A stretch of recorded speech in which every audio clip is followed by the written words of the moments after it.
Hello students, I am Isha madam and today we will discuss about the cell cycle and division. In previous lecture we already discussed about the definition for the cell cycle and division. What is cell division? When we talk about the division, division means the cell formed by the pre-existing cells. Means this cell is pre-existing and it formed two cells or the four cells is known as the means this one is pre-existing cell and it formed the two cells. The pre-existing cell formed the two cells. This is known as the cell division and we already discussed about the cell cycle. If we draw a cycle, there is mainly two portions of the cycle. One is known as the interphase. This one is known as the interphase and this one is known as the M phase. Means the cell cycle is divided into two phases. First is the interphase and the second one is M phase. M phase. This is the starting phase and it ends on the M phase. Now the interphase is divided into three phases: G1, S and G2. In G1, preparation for DNA synthesis. In S phase, DNA synthesis completed, DNA synthesis, and in G2 phase, RNA synthesis occurs. RNA synthesis occurs. Now we talk about the M phase. M phase is divided into again prophase, metaphase, anaphase, telophase and cytokinesis. Now today we discuss about the M phase. We already discussed about the interface हम पहले ही पढ़ चुके हैं और आज हम M phase के लिए जो है वो बात करेंगे. तो अगर हम एम फेज की बात करें तो जो हमारा एम फेज है वो दो फेजेस में डिवाइडेड होता है. नंबर 1 सबसे पहले जो आता है हमारा and number 2. The first one is known as the karyokinesis.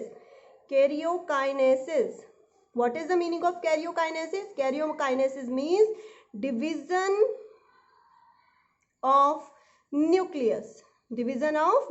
And what is the second phase? Second phase is cytokinesis. What is the meaning of cytokinesis? Division of cytoplasm. Division of cytoplasm is known as cytokinesis. Now karyokinesis, and the karyokinesis is again divided into four phases. The karyokinesis is divided into four phases: prophase,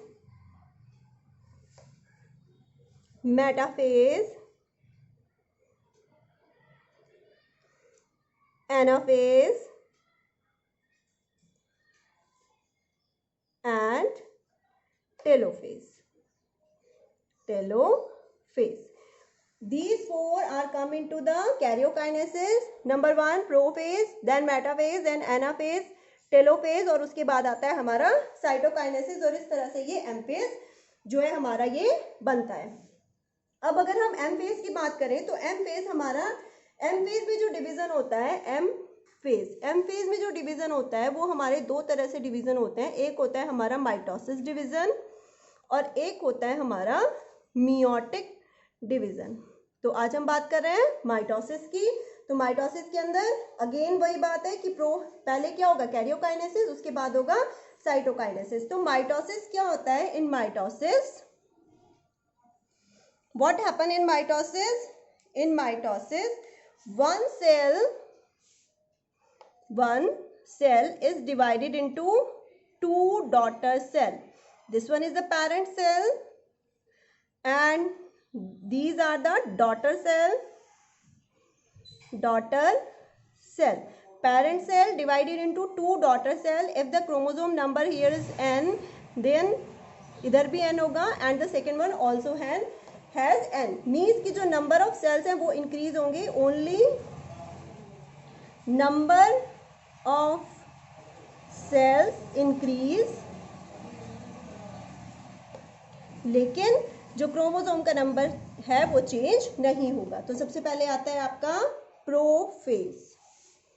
सबसे पहले आता है prophase. Prophase की अगर हम बात करें तो प्रोफेज के अंदर क्या होता है? In prophase this one is the cell and here is the nucleus. Now nuclear membrane, ये जो न्यूक्लियर मेम्ब्रेन है ये डिसॉल्व होने लगती है, साथ ही साथ जिसका क्रोमेटिन मटेरियल है वो कंडेंस होने लगता है और थ्रेड लाइक स्ट्रक्चर में हमें दिखाई देने लगता है। I take 4 DNA here, 4 thread here. Now what happen, this is the early prophase. Early prophase के अंदर जो DNA है ये कंडेंस होने लगते हैं और थ्रेड लाइक स्ट्रक्चर जो है वो दिखाई देने लगते हैं। What happen in the later prophase, in later prophase, ये जो हमारे न्यूक्लियर मेम्ब्रेन है और न्यूक्लियोलस है ये पूरी तरह से डिसअपियर हो जाती है और जो हमारे क्रोमोसोम है वो क्रोमोसोम हमें क्रोमेटिड के फॉर्म में अपीयर होने लगते हैं। एक क्रोमोसोम में 2 क्रोमेटिड होते हैं और दोनों क्रोमेटिड जो है वो सेंट्रोमियर पे अटैच होते हैं। तो यहाँ पर हमने 4 जो है वो क्रोमोसोम लिए हैं, हर एक क्रोमोसोम पे 2 क्रोमेटिड्स जो है वो होते हैं। तो इस तरह से ये क्रोमेटिड, और ये क्रोमेटिड कहाँ अटैच है? ये देखिए क्रोमेटिड, और ये जो क्रोमेटिड है ये कहाँ अटैच है? ये अटैच है हमारे सेंट्रोमियर पे। धीरे धीरे यहाँ पे स्पिंडल फॉर्मेशन जो है वो स्टार्ट होने लगता है सेंट्रियोल से। स्पिंडल फॉर्मेशन के स्टार्ट जो है वो लेट प्रोफेज पे हो जाती है और धीरे धीरे ये पूरा जो है वो कवर अप होने लगता है। This is about the prophase कि जो हमारा क्रोमेटिन मटेरियल है वो कंडेंस हो जाता है, थ्रेड लाइक स्ट्रक्चर में दिखाई देने लगता है। These are the chromatid and these chromatid are attach at the centromere. Centromere, centromere पे ये अटैच हो जाते हैं। Now we talk about the prophase के बाद आता है हमारा मेटाफेज। अगेन इंपॉर्टेंट, नीट में भी आता है आपका मेटाफेज पे क्वेश्चन। मेटाफेज में क्या होता है कि हम नंबर ऑफ क्रोमोसोम जो है वो पता लगा सकते हैं, किस सेल के अंदर कितने क्रोमोसोम है। क्रोमोसोम का नंबर हमें कौन से फेज पे पता चलता है? मेटाफेज में। तो हम अब मेटाफेज के अंदर क्या होता है? मेटाफेज में this one is the cell, और ये जो सेल का न्यूक्लियस जो है वो डिसअपियर हो चुका है और जितने भी क्रोमोसोम होते हैं वो सारे सेंटर पर इकट्ठा हो जाते हैं। ये आ गए सेंटर पर और एक एम प्लेट जो है वो बना लेते हैं। This one is the equator. हमें पता है अगर हम अर्थ को भी सेंटर पे से देखें तो वो इक्वेटर है, और दीज आर द पोल्स, इनको बोलते हैं हम पोल्स। तो ये जो पोल्स होते हैं यहाँ पर क्या होते हैं? Centromere. These are known as the centromere. इनको हम क्या बोलते हैं? इनको हम बोलते हैं centromere, centriole. These are the centriole. ये जो सेंट्रियोल होते हैं इनसे स्पिंडल फाइबर काइनेटोकोर बन जाते हैं यहाँ पर और इससे अटैच हो जाते हैं, और जितने भी क्रोमोसोम होते हैं वो सारे मेटाफेज प्लेट पर आ जाते हैं। Like this, all are attach at the come at the this one is the M plate. सारे क्रोमोसोम इक्वेटर पर आ जाते हैं और इक्वेटर पे आके एम प्लेट पर इकट्ठा हो जाते हैं, एम प्लेट बना लेते हैं। अब देखिए हमें क्रोमोसोम का नंबर क्लियर हो गया, हम इजीली बता सकते हैं कि क्रोमोसोम कितने हैं हमारे। नाउ ये हमारा एम मेटाफेज है। मेटाफेज के अंदर हमने बता दिया कि जो हमारे क्रोमोसोम है वो मेटाफेज प्लेट पर आ गए। तो this one is the number 1। Number 2, now number 3, metaphase के बाद आता है हमारा anaphase. Now what happen in anaphase? In anaphase अब ये जो दोनों क्रोमेटिड एक साथ अटैच थे उन दोनों में क्या होगा? उन दोनों में रिपल्शन फोर्स जो है वो स्टार्ट हो जाएगा और दोनों क्रोमेटिड जो है वो सेंटर से डिटैच हो जाएंगे, अलग हो जाते हैं। तो एक क्रोमेटिड जो है वो ऊपर की तरफ मूव करता है और एक नीचे की तरफ। इस तरह से ये जो क्रोमेटिड है, क्रोमोसोम नहीं बट डिवाइड होते हैं। यहाँ पर क्या डिवाइड होती है? क्रोमेटिड डिवाइड होती है। तो एक क्रोमेटिड साउथ पोल की तरफ चली जाती है और एक क्रोमेटिड नॉर्थ पोल की तरफ आ जाती है, like this. And rest of the diagram, these are the spindle fiber, this is the centriole, and the force of repulsion occurs between these chromatids. Now these chromatids detach from each other and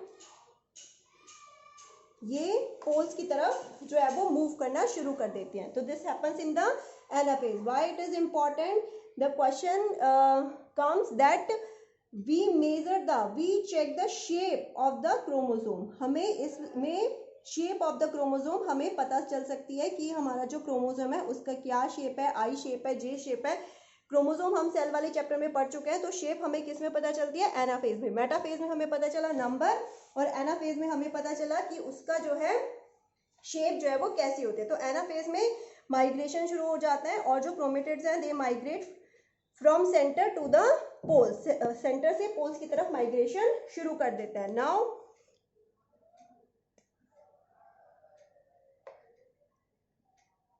fourth one is telophase. What happen in telophase? In telophase ये जो हमारे chromosome move कर रहे हैं ऊपर की तरफ, ये पहुंच जाते हैं एट लास्ट एंड पर पहुंच जाते हैं, और एंड पर पहुंचने के बाद ये स्पिंडल फाइबर्स जो हैं ये अलग हो जाते हैं, और जो ये क्रोमेटिड होते हैं ये बिल्कुल पोल्स पर पहुंच जाते हैं। 1 2 3 एंड 4 क्रोमेटिड ऊपर आ गए, एंड 4 क्रोमेटिड जो है वो साउथ पोल पर चले जाते हैं, 4 क्रोमेटिड जो है वो नॉर्थ पोल पे आ जाते हैं। अब देखिए क्या होगा, यहाँ पर अब स्पिंडल फाइबर तो हट जाते हैं, न्यूक्लियर मेम्ब्रेन डेवलप हो जाती है, और इस तरह से न्यूक्लियोलस फिर से डेवलप हो जाती है, और ये जो हमारा क्रोमेटिन मटेरियल है ये फिर से कंडेंस शेप में आ जाता है। तो these are the two nucleus in one cell, two nucleus in one cell. तो जो ये हमारे दोनों न्यूक्लियस है ये हमारे एक ही सेल में आ जाते हैं। तो ये टेलोफेज में क्या हुआ, टेलोफेज में हमारा कैरियोकाइनेसिस कंप्लीट हो जाता है। कैरियोकाइनेसिस में डिवीजन ऑफ न्यूक्लियस, तो यहाँ पे डिवीजन ऑफ न्यूक्लियस हो चुका है। And the last one number 5 is the cytokinesis. Cytokinesis, what happen in cytokinesis? Cytokinesis में अब हमारा जो ये साइटोप्लाज्म है इसका डिवीजन होगा। ये दो तरह से होता है, एक होता है प्लांट्स के अंदर अलग तरीके से होता है, और एनिमल्स में अलग तरीके से ये जो डिवीजन है ये होता है। तो प्लांट्स के अंदर क्या होता है, इन प्लांट्स ये जो हमारा न्यूक्लियर, ये जो हमारे सेल प्लेट, इसके अंदर हमारे दो न्यूक्लियस बन गए, एक ऊपर की साइड है और एक ये नीचे की साइड है। यहाँ क्रोमेटिन मटेरियल है, और ये हमारी